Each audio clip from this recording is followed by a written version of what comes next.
네, 안녕하세요. 저 KDI 국제대학원의 데이터 사이언스를 담당하고 있는 김병구라고 합니다. 어, 사실 기본적인 원칙들을 좀 강조하는 슬라이드를 만들어 왔는데, 여러분들은 이미 수상을 하실 분들이기 때문에 이 원칙을 누구보다도 잘 알고 계실 거라고 생각을 합니다. 그래서 오늘은 뭐 기본적인 것을 반복하기보다는 제가 말씀드리고 싶은 거 짧게 말씀드리고 같이 좀 그림들 보면서 뭐가 잘못됐고 뭐가 잘 됐는지를 한번 토론을 해보면 재밌을 것 같습니다. 일단 동기부여를 먼저 살짝 드리면, 최근에 데이터라는 게 굉장히 복잡해지고 정보의 양이 많아지면서 질적으로도 굉장히 다양해졌습니다. 그래서 제가 박사할 때만 해도 또는 석사할 때만 해도 대부분이 숫자를 다루는 뭐 경제, GDP, 인구 이 정도의 데이터였다면, 지금 제가 수업에서 다루는 데이터들은 그런 숫자, 단순히 숫자로 기록된 것을 넘어서 뭐 문자 데이터, 그리고 사진, 동영상, 심지어 오디오 데이터까지 활용을 하고 있어요. 그래서 어떤 논문을 보면 뉴질랜드 의회에서 막 서로 싸우는 걸 데이터화를 해가지고 피치가 얼마나 올라가냐를 가지고 막 그 분위기 이런 걸 측정을 해서 그걸 시각화하고 하거든요. 이게 사실은 예전에 뭐 짧게도 아닙니다. 10년 정도만 해도 이 정도는 상상을 하지 못했어요.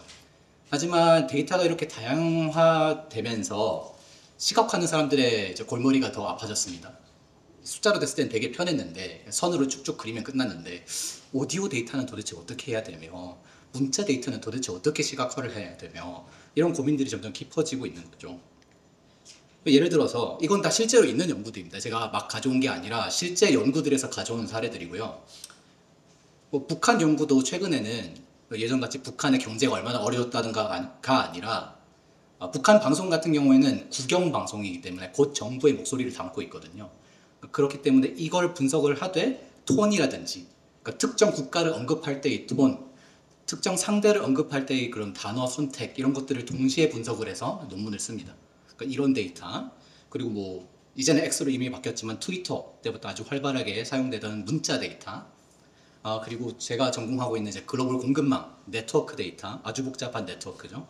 그리고 지리 데이터까지 아주 다양한 정보들이 혼재되어 있는 게 현재의 데이터거든요.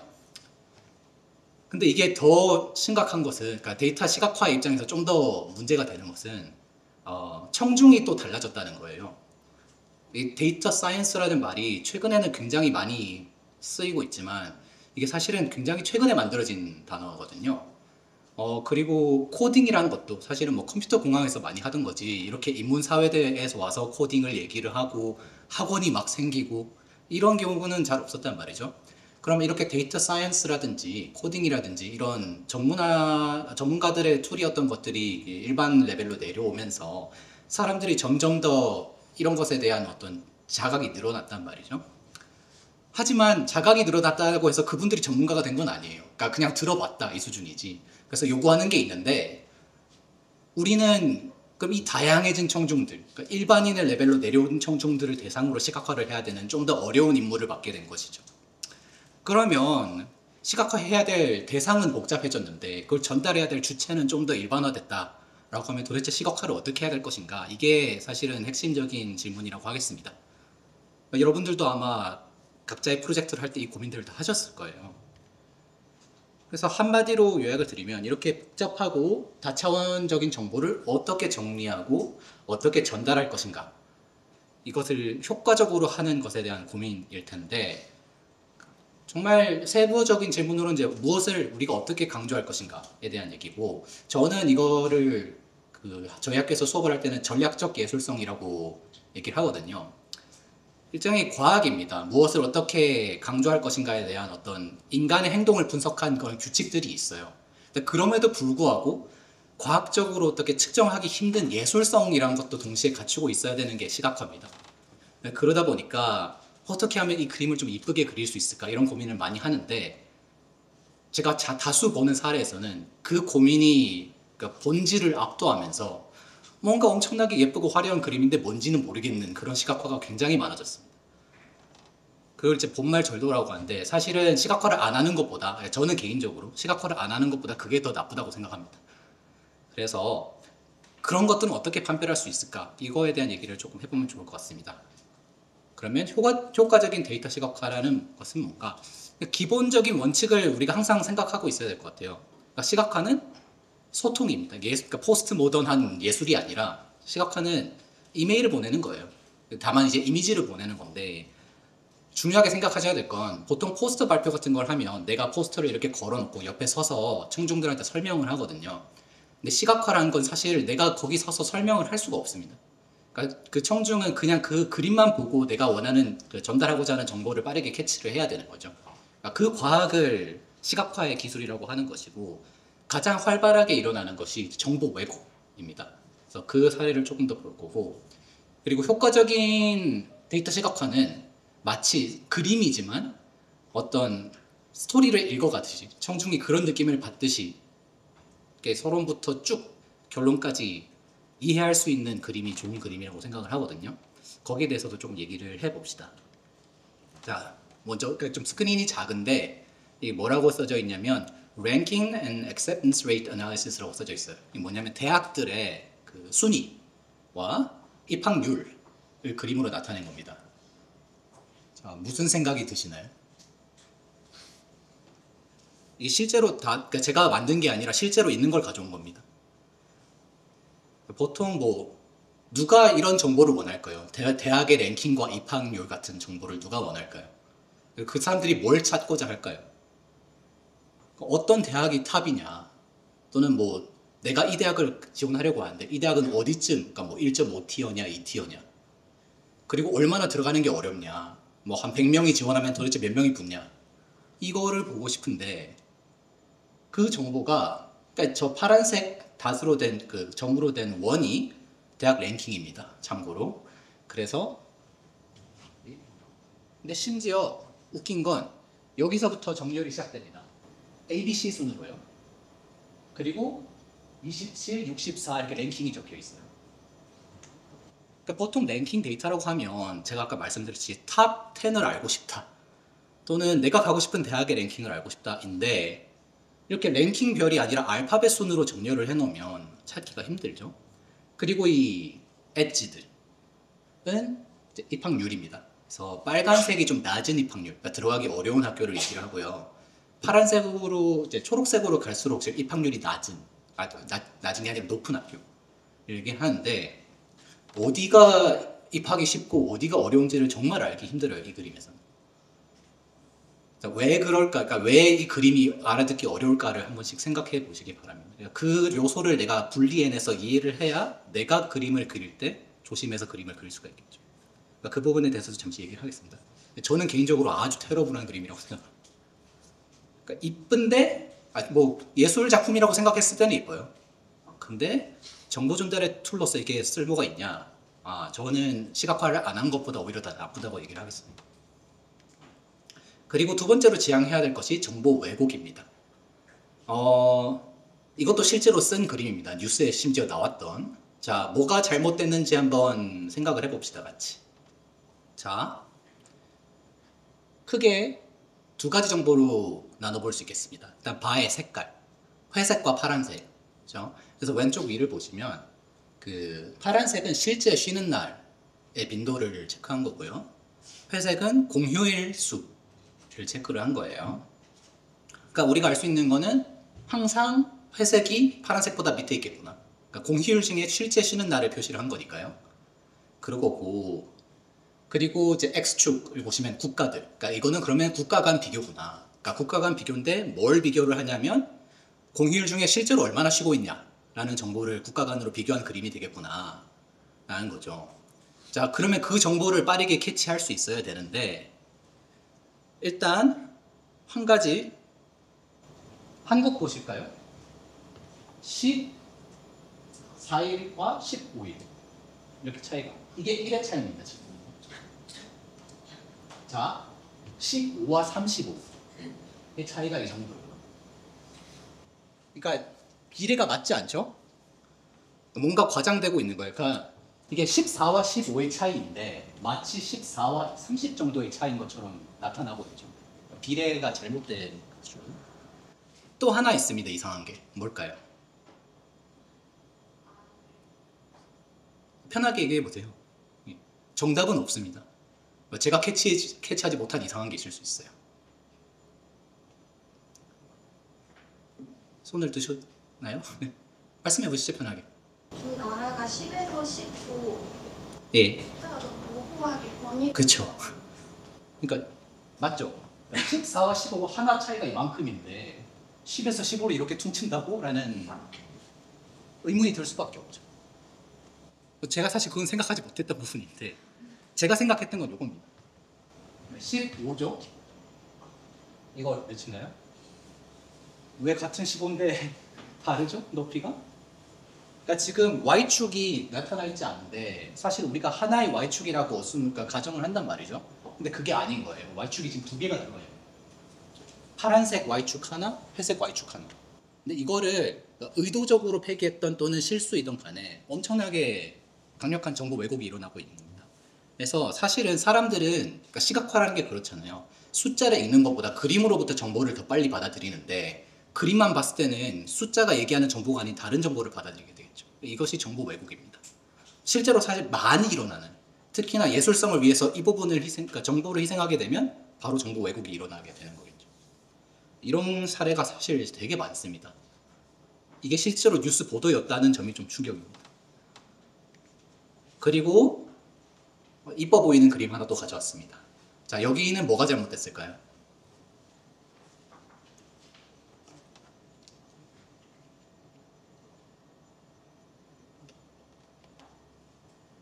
네?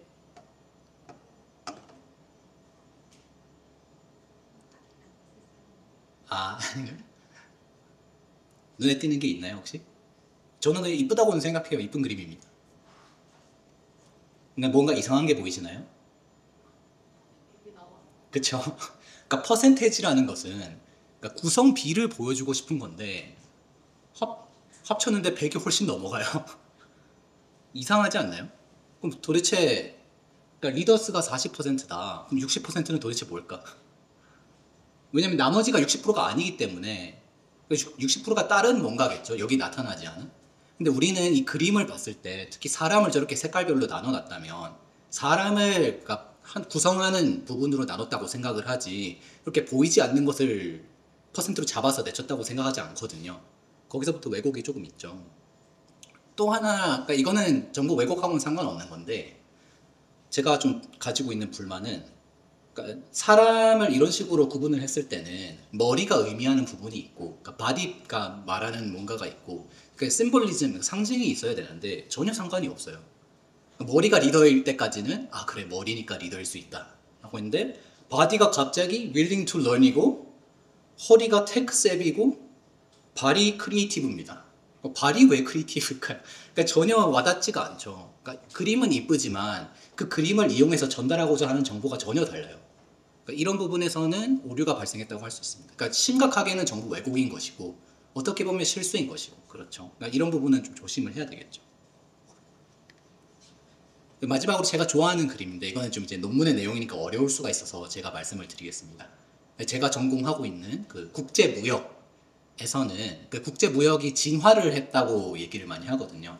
그래서 처음에는 무역을 전혀 안 하다가 산업 간의 무역을 하는 형태로 변화를 했고 그 다음부터는 산업 내의 무역이 발달을 했다고 얘기를 해요. 무슨 말이냐면 무역을 전혀 안 하는 건 뭐 아실 거고 그 중간 그림이 산업 간 무역인 농업과 제조업이 서로 무역을 하고 이런 얘기를 했다면 오늘날의 무역은 산업 내 무역이라서 제조업과 제조업이 무역을 합니다. 무슨 말이냐면 중국이 나사를 한국에 수출하면 한국이 그 나사를 이용해서 뭘 만들고 다시 어디에 수출하고 그럼 그게 조립이 돼서 뭐 냉장고가 탄생하고 이런 제조업 간의 교류가 많아지고 있다는 게 오늘날의 그 글로벌 공급망의 핵심 이론이거든요. 그러니까 그거를 산업별로 이렇게 색깔로 나눠서 진화하는 형태를 보여주고 있습니다. 왼쪽부터 오른쪽으로. 그러니까 왼쪽이 가장 과거, 중간이 한 60년대, 그리고 가장 오른쪽이 80년대부터 이렇게 되고 있는 것이고 똑같은 논문에서 이제 국가들을 몇 개를 찝어서 몇은 좀 작으실 텐데 파란색이 미국이고 빨간색이 중국으로 해서 그 시간축을 세 부분으로 나눠서 이동하고 있는 모습을 보여줍니다. 각 삼각형이 이제 스파스 트레이드 전혀 없는 무역, 그리고 산업 간 무역, 산업 내 무역에서 국가들이 어떤 방향으로 나아가고 있는지를 이렇게 보여주는 거죠. 저는 이게 사실 말은 간단하지만 그 시각화해야 되는 정보의 양과 종류를 생각하면 사실 상당히 많거든요. 그러니까 이런 정보를 엄청나게 효율적으로 스토리를 전달을 하고 있는 거죠. 자기가 말하고 싶은 국제 무역은 이렇게 진화해 왔다라는 걸 단 2장의 그림으로 다 표현을 한 거죠. 아주 이게 사실 글로 썼을 때는 2페이지 가량 되는 이야기인데 그림 2개로 끝을 냈습니다. 아주 좋은 시각화라고 생각합니다. 그래서 가장 기본적으로는 저희가 생각해야 될 거는 내가 시각화하고자 있는 변수의 유형이 무엇인가. 여기서부터는 조금 과학의 영역인데 연속 변수가 있을 수가 있고요. 이산 변수. 이산 변수 중에서는 순서가 있는 이산 변수가 있고요. 또는 순서가 없는 명목 변수가 있습니다. 예를 들어서 뭐 인종 데이터를 시각화를 하겠다라고 하면 인종 간에는 순서가 없죠. 근데 가족 구성원을 나열하겠다. 나이 순으로. 이때는 순서가 있죠. 가족들은 다 뭐 그렇지만 나이는 순서가 있기 때문에 이런 이산 변수 중에서도 순서가 있는 변수와 그렇지 않은 변수들. 이 변수 유형에 따라서 시각화의 전략이 조금씩 달라집니다. 그리고 정보의 차원. 내가 보여주고자 하는 정보가 한 가지인가? 또는 2가지를 한꺼번에 보여줘야 하는가? 또는 3가지 이상을 한꺼번에 보여줘야 되는가에 따라서 전략이 또 바뀌어요. 그러니까 이런 것들을 좀 구분해서 생각할 수 있으면 시각화를 결정할 때 조금 편해집니다. 마지막으로 시각화의 목적이거든요. 아까 보셨듯이 나는 구성 B를 좀 시각화하고 싶다든가 또는 시간의 흐름에 따른 변화를 보여주고 싶다든가 또는 여러 집단 간의 그런 비교 분석을 하고 싶다든가 이런 목적에 따라서도 조금씩 바뀌게 됩니다. 그래서 왼쪽과 오른쪽에 사실 같은 정보를 시각화를 하고 있는데요. 왼쪽을 보시면 파란색이 이제 초콜릿 판매량이고 빨간색이 수익률입니다. revenue. 근데 왼쪽 그림 보시면 Y축이 2개예요. 그렇죠. 왼쪽에 하나, 오른쪽에 하나 이렇게 있어요. 그러니까 하나는 초콜릿 판매량이고 하나는 레베뉴에 대한 것인데 지금 저렇게 봐서는 알기가 힘듭니다. 그랬을 때는 아래 위로 배치하는 것을 선택하고 Y축을 하나로 통일하는 것이 좀 더 정보 전달에 유리해요. 그러니까 일반적으로 하는 실수가 2개를 하나에 넣으면 효율적이지 않냐. 그리고 그림이 더 이뻐지지 않냐. 색깔이 여러 개 등장하는데 라고 하는데 정보 전달이라는 것을 항상 명심하셔야 됩니다. 시각화는 정보 전달이고 내가 그 2 그림을 합침으로 인해서 혼돈이 발생할 수 있다면 과감히 나누는 게 좋습니다. 그리고 바 그래프인데 이것도 제가 많이 접하는 사례 중에 하나예요. 바가 너무 심심해 보여서 색깔을 넣어봤습니다. 라는데 좋아요. 좋은데 그 색깔을 넣음으로 인해서 희생하고 있다는 것이 있다는 걸 좀 알았으면 좋겠어요. 그래서 결국 내가 이 바 그래프를 통해서 전달하고자 하는 것은 이 아이템 간의 비교인데 어차피 바별로 다 다른 색깔을 넣을 거라면 굳이? 라는 얘기가 드는 거죠. 그리고 또 하나 간과하고 이게 한국에서는 잘 얘기가 안 되는 건데요.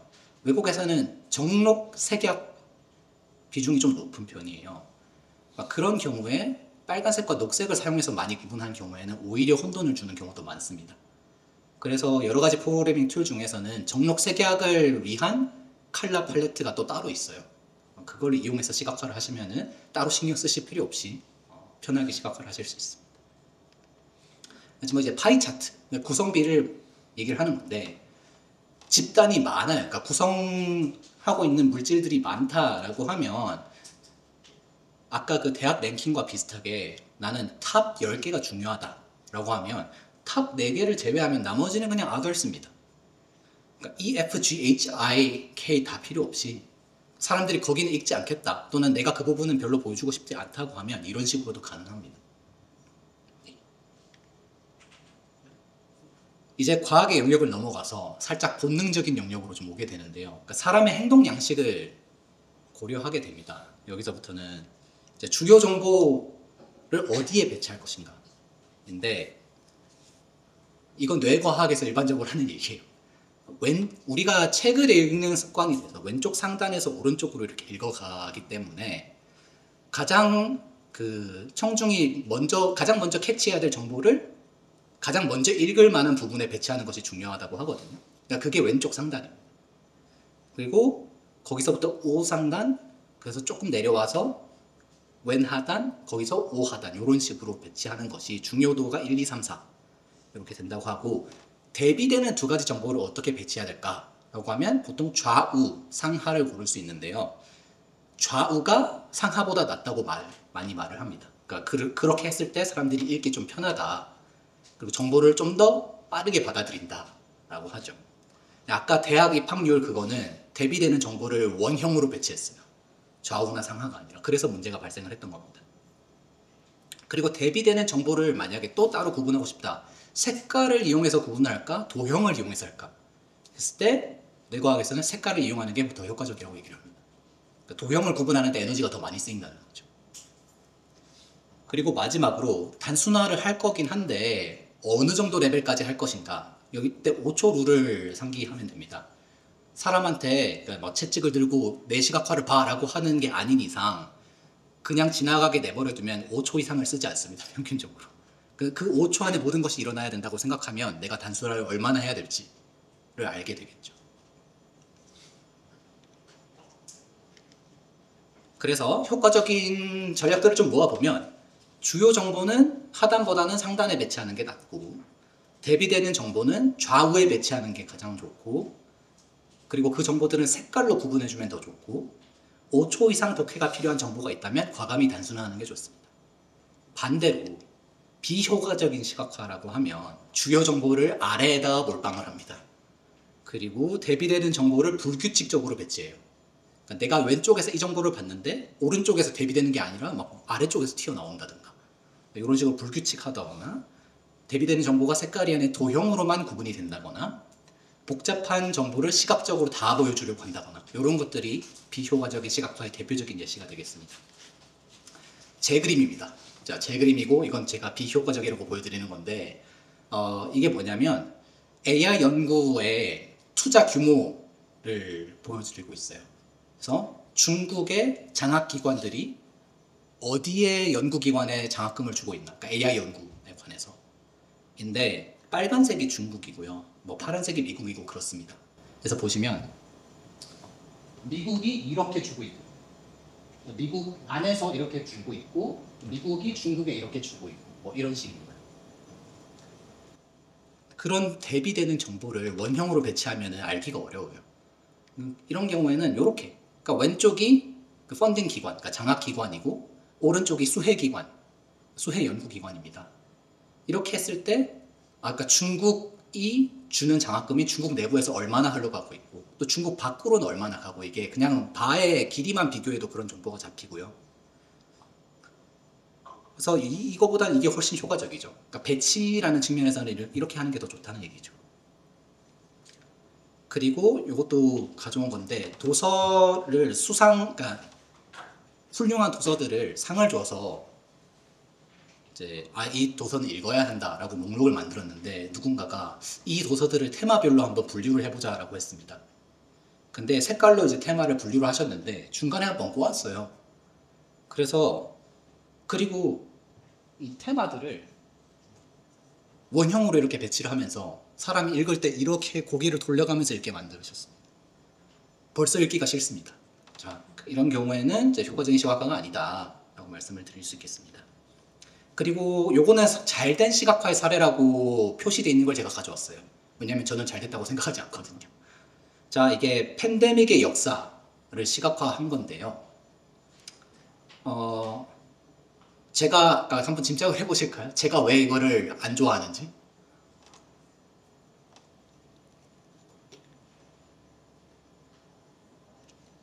그냥 손만 들어볼까요? 말씀드리지 말걸. 그러니까 이게 괜찮다고 생각하시는 분 혹시 있으신가요? 안 좋다고 생각하시는 분? 왜 안 좋을까요? 무엇이 마음에 안 드셨나요?